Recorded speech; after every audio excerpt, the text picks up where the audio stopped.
Ponedeljek je dan za športni pogled na spletni strani delo.si. Tokrat bo beseda tekla o hokeju. Z menoj je Siniša Uroševič, naš hokejski specialist, ki se je vrnil iz Innsbrucka iz reprezentančne akcije, kjer je Slovenija nekako igrala z mešanimi občutki, saj rezultatsko 1 zmaga, 2 poraza. Kako si ti videl ta izplen? Videl sem tako, da je kot vedno na pripravljalnih turnirjih nikoli ni najpomembnejši izid. Seveda je pomemben, da se zgradi neka psihološka trdna zmagovalna mentaliteta, ampak pokazalo se v zadnjih letih, predvsem odkar to moštvo vodi selektor Matjaž Kopitar, torej zdaj je to 3 leta, čez en mesec bo 3 leta, decembra 2010 je prevzel kot glavni trener slovensko reprezentanco. Videlo se je, da to moštvo res ohranja dobro energijo v slačilnici, da fante dihajo skupaj bolj kot nekatere prejšnje generacije in da zmagujejo tudi na pripravljalnih turnirjih. So pa ti pripravljalni turniri, zdaj spet spoznavam malo dvorezen meč, ker zdi se mi, da včasih pa kak poraz zelo dobro dene in teh je bilo premalo v prejšnjem pripravljalnem obdobju za to zadnje svetovno prvenstvo. Ker nekateri igralci pa vendarle se mi zdi, da včasih malo poletijo, mislijo, kako so dobri in potem na glavni tekmi pa tudi odpovejo, to se je nekajkrat zgodilo. So pa seveda tudi drugi razlogi, predvsem to, da naši vodilni igralci, že dolgo leta vodilni, brez katerih se reprezentanca ne moremo zamisliti, nimajo v svojih klubih tako urejenega ugleda, kot bi se to želeli. In potem pridejo brez minutaže na veliko tekmovanje ali v tem primeru na ta turnir in potem niso na takšni ravni pripravljenosti, kot bi morali biti. Na hokejska reprezentanca bo to jesen in zimo bolj pozorno gledam, seveda, ker bo nastopila na olimpijskih igrah v Sočiju. Kaj lahko tam sploh pričakujemo? Predsednik Matjaž Rakovec je malo celo preoptimistično za moje pojme napovedal celo preboj naprej v izločilne boje, ampak čakajo nas res ugledni tekmeci, Rusija, Združene države Ameriške, Slovaška. To so vse seveda fantastične ekipe, predvsem zaradi tega, ker bodo vse te ekipe imele svoje odlične igralce iz NHL-a in zdaj tu čedalje več, predvsem to za Ruse velja iz KHL-a. Včasih, tudi jaz sam točno ne vem, kaj ne pričakujemo, do te prve tekme so še 3 meseci, mislim na 12. februarja igramo to tekmo z Rusijo. Ponavadi je tako, da te velike nacije, favoriti na začetku ne blestijo, ker hranijo moči za te, komaj se uigravajo, hranijo moči za odločilne boje. Tukaj pa ravno igramo prav prvo tekmo proti domači reprezentanci, ki si pa seveda v zdavne razprodani dvorani ob vsem političnem, svetovnem in predvsem domačem vrhu ne sme privoščiti neke blamaže, tako da je za nas je izjemna promocija, da igramo proti domači reprezentanci prvo tekmo, je pa malce kar strah, da bodo oni leteli res kot ruske rakete, kot so jih poimenovali nekoč v Severni Ameriki, in da bodo tukaj naši hokejisti imeli zelo težko nalogo in seveda potem vprašanje, kako bi en prepričljivejši poraz, ki res ni nemogoč, vplival na nadaljevanje turnirja. Jasno, torej tukaj v dvoboju s temi 3 omenjenimi reprezentancami nekega rezultatskega izplena, kakšne točke 2, realno ne gre pričakovati. Treba pa res videti, kako bo potem šel sistem tekmovanja naprej in s kom bi se potem naša reprezentanca pomerila v tem vmesnem krogu in videti seveda, v kakšnem stanju bo naša reprezentanca, kako bo s poškodbami, v kakšni formi bodo ti ključni igralci, seveda pa predvsem Anže Kopitar in Jan Muršak, ki pa zame še vedno dobro, predvsem Anže, ampak tudi Jan izstopa iz sedanjega roda reprezentanta. Kakšen bo splet olimpijskih iger, bomo videli. Naloga selektorja, vodstva reprezentance, vodstva zveze se mi zdi predvsem to, da se pripravijo, kot se zagreje za tako priložnost. Je poskrbljeno za vse v tej smeri, kolikor vem, decembra ne bo tradicionalne reprezentančne akcije, je to v redu, ni?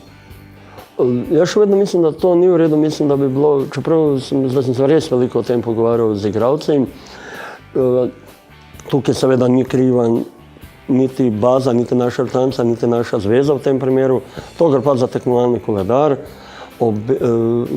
predvsem v EBL, torej v tem odprtem avstrijskem prvenstvu, kjer in Avstrija in Slovenija igrata v skupini B, ki ima svoje prvenstvo že sredi aprila in obe hkrati nastopata na olimpijskih igrah in drugače ne bi mogel koledarja tekmovalnega postaviti, kot da decembra igraš še naprej, torej brez tega tradicionalnega reprezentančnega premora. Glede same reprezentance pa res mislim, da bi bilo bolje, da bi se še enkrat dobili v decembru, če bi to seveda bilo teoretično možno, ampak to je zdaj nemogoče, da bi preizkusili še tiste igralce, predvsem tukaj mislim na Davida Rodmana, Žigo Panceta, Roka Pajča, dosedanjega kapetana Tomaža Razingarja, ki je še vedno brez kluba, da bi preizkusili te igralce, ki so si pozneje našli klub, torej Razingar ga še vedno nima, in ki bodo do takrat pa vendarle že bolj tekmovalno igrani na višji ravni pripravljenosti in mislim, da bi bilo zelo dobro, če bi videli še njih. Tako pa en teden bo tem časa za pripravo pred Sočijem. Slovenska reprezentanca mislim, da leti 5. februarja na prizorišče, torej en teden pred prvo tekmo. Tam bo igrala 1 ali 2 pripravljalni tekmi in zdaj seveda videti, kaj se bo v tako kratkem času še dal narediti. Seveda je pa predvsem upati, da bodo naši ključni igralci dobili svoje vloge v klubih po evropskih ligah. No, ve se, da je veliko odvisno od prispevka Anžeta Kopitarja, tudi Jana Muršaka. Kaj se ti zdi, kako ima gre to sezono, kaj boste lahko prispevala v Sočiju? Anžetu Kopitarju gre res dobro, gre celo nad pričakovanje, on je res vrhunski hokejist, ampak glede na to, kako je sklenil prejšnjo sezono in v malce drugačni, bolj defenzivni vlogi in s precej manjšo bero točk za gole in podaje, mu gre zdaj res dobro, on uresničuje svoj načrt, ki je zelo ambiciozen načrt, vsaj 1 točko, torej golom ali podajo na tekmo. Los Angeles na zadnji tekmi je dal močnemu Vancouveru 5 golov in gladko zmagal. Tako da jaz mislim, spet se je tudi telesno odlično pripravil, tako da če le ne bo nekih nepredvidenih, ne vem kakšnih zgodb, predvsem glede zdravstvenega stanja, bo on tam povsem kos kateremu koli igralcu iz najvišjega svetovnega razreda. Jan Muršak je pa tudi zelo talentiran hokejist, igra pa v enem moštvu z druge strani, če gledam iz evropskega zornega kota Rusije, torej blizu meje s Kitajsko, Habarovskom. In ta Habarovsk je doživel strašne poplave, ki so bile ob začetku jeseni. In zaradi tega je kompletna regija v denarnih težavah in zaradi tega čaka na pomoč tudi šport in je zelo možno, da bo res on moral zamenjati klub. To pa sabo prinaša tudi spet nove prilagajanja, nove zaplete okrog poznavanja moštev, prilagajanja na način igre. On je res dober hokejist. Lepo bi bilo pa, ko bi imel urejen status in ko bi dobro igral v tem, ali v sedanjem moštvu ali v katerem koli drugem do odhoda v Soči. Eden od dejavnikov, ki pripomore k dobremu ali slabemu rezultatu, je tudi urejenost ali neurejenost v krovni organizaciji. Kaj se pri nas dogaja na Hokejski zvezi? Vemo, da Rakovec ni več na čelu Zavarovalnice Triglav, da nima več tega vpliva in moči, ki je imel takrat, ko je prišel na zvezo. Pa precej prahu je dvignil intervju, ki si ga spisal z njim pred tednom dni v našem časniku, kjer je imel neke zelo optimistične načrte, ki se zdijo malo iztrgani iz realnosti, o hokejskih centrih v Kopru in Novem mestu, o ekipah v KHL, medtem ko baza, lahko rečemo, razpada. Kakšni so bili odzivi v hokejski bazi? Evo, tudi Matjaž Rakovec, kar je pohvalno, to ni bilo vedno v preteklosti, tako je bil zdaj 4 dni na turnirju, torej spremljal je to reprezentanco, se pogovarjal tudi z vodstvi naših tekmic, Belorusije, Avstrije in Francije. Bil je tam, videl je situacijo. Vidim, da torej 3 leta, zdaj odkar je Rakovec postavil Matjaža Kopitarja in sedanji strokovni štab, v teh 3 letih dejansko iz slačilnice nikdar ni prišlo karkoli negativnega na račun vrha Hokejske zveze. Tu gre za zelo sicer majhne denarne nagrade, predvsej manjše kot v času Rakovčevega predhodnika Nestla Jančiča. Ampak igralci pravijo, da se ne kregajo več niti za dnevnice, niti za te nagrade, niti za izplačila. In Rakovec po vrhu pravi, da sanacija starih dolgov še uspešno traja in da jo bodo nadaljevali tudi v prihodnosti. Slišim pa tudi mnoge očitke, tudi nekateri očitki so bili na tej zadnji izredni seji skupščine. Jaz tam nisem bil, ker sem bil že v Innsbrucku.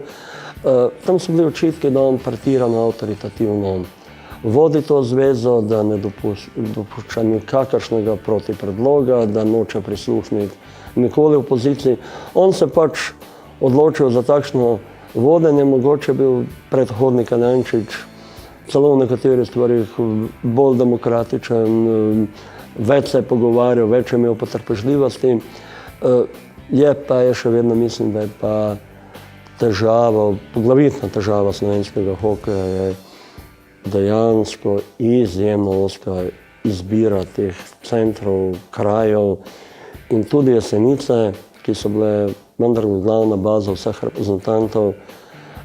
Sicer so zdaj živijo pomoči prav te Hokejske zveze, ampak če se to ne bo postavilo v letu, dveh spet na nek parket s pomočjo lokalnega glavnega pokrovitelja, torej nekdanje železarne, sedanjega Kronja, potem tu ne bo več vrhunskega razvoja, ker tudi mlajša kategorija ne bodo imela svojih vzornikov. O tem je govoril tudi Marcel Rodman, ko je on sedanji kapetan reprezentance, ko je on začenjal, je vedno imel svoje vzornike in ne samo on, in potem je bil motiviran, rad je delal. Medtem ko če bodo nam pa vsi hitro uhajali v tujino, je pa vprašanje, ker v tej tujini pa tudi ni vse bleščeče, kar potrjuje današnji intervju z Žigo Jegličem, pa še drugi igralci bi tudi imeli zapovedati, da ni tako imeniten status, kot si ga mogoče zamisliš takrat, ko podpišeš pogodbo pri tujem klubu. Rekla sva, Rakovec je sila optimističen, bodiva midva realistična. Kje vidiš ti slovenski hokej po koncu te sezone? Se bomo vrnili v skupino A, bomo imeli v EBL 1-2 ekipe, nobene. Bo Rakovec še predsednik zveze? Mislim, da bo Rakovec verjetno še naprej predsednik zveze, ker trenutno niti ne vidim neke zamenjave, da bi nekdo, razen če nekdo res žargonsko pade z neba, no, ampak Jančič ne verjamem, da se bo še vračal v zvezo, vendar je bil dvakratni predsednik dolgo časa. Glede, kje bo naša reprezentanca, zelo odvisno, torej ima aprila svoje prvenstvo, sposobna je z vsemi svojimi najboljšimi igralci se sposobna vrniti v najvišji razred svetovnega hokeja. Zelo je pa vprašljivo, kdo se bo sploh lahko odzval na ta zbor, kajti lige po Evropi bodo verjetno še vedno nekatere vsaj trajale s svojimi končnicami in tam pa seveda, če jim rečeš, da greš igrati za skupino B, mislim, da ti delodajalci, ne vem, kako imajo osebno pogodbo zapisano, ampak ni nujno, da te bojo spustili na ta prvenstva. In tako da, če bi bila vsaj kolikor toliko postavi Sočija, tudi naša reprezentanca aprila v Koreji, potem se lahko nadaja enega od prvih 2 mest, podobno da tudi za Avstrijo, ki bo tam recimo spet naša tekmica. Če pa ne, pa mislim, da se bo treba sprijazniti z bojem, sploh najprej osnovnim bojem za obstanek v 2. razredu in potem upati, da bo naslednjič prvenstvo na nekem ugodnejšem terminu ali pa mogoče spet nekoč tudi na domačem ledu. Še klubsko vprašanje. EBL, samo Olimpija, tudi Jesenica ali nihče? Jaz mislim, da samo Olimpija. Mislim, da si niti naša zveza, ki že dolgo sodeluje, ki od ustanovitve takšne EBL skupaj z avstrijsko, ne more privoščiti, da bi izstopila še z drugim klubom. Je pa seveda tako, kot sem že zadnjič v enem komentarju zapisal, Tudi na Olimpijo je treba malo prevetriti, treba je obogatiti tudi ta upravni odbor, to pisarno kluba, ker vse sloni že več kot 10 let na enem človeku in mislim, da so tudi tam potrebne neke nove ideje. Ne vem, kakšna je vloga tukaj glavnega pokrovitelja. Lani je recimo ta glavni pokrovitelj skrbel prav za omenjenega Jana Muršaka. Denarno seveda, da je Muršak sploh lahko igral v Sloveniji. In tukaj mislim, da bo Olimpija vendarle tudi v naslednji sezoni igrala v EBEL, medtem ko za Jesenice mislim, da bodo morale v takšni obliki še eno leto igrati v tej drugi, torej INL, drugorazrednem avstrijskem tekmovanju. Potem se bo pa videlo, če se bo vrnil Kroni, če bo občina stala zraven približno tako, kot je pri organizaciji košarkarskega prvenstva, ker zdaj ima novo dvorano in zdaj bo škoda te dvorane ne izkoristiti. Potem se Jesenice še lahko vrnejo na avstrijsko prizorišče, drugače mislim, da bo to v prihodnosti ena amaterskih dni. Hvala Siniša za tole analizo. Torej slovenski hokej na razpotju, hkrati olimpijski izziv, na drugi strani boj za golo preživetje. Lep pozdrav.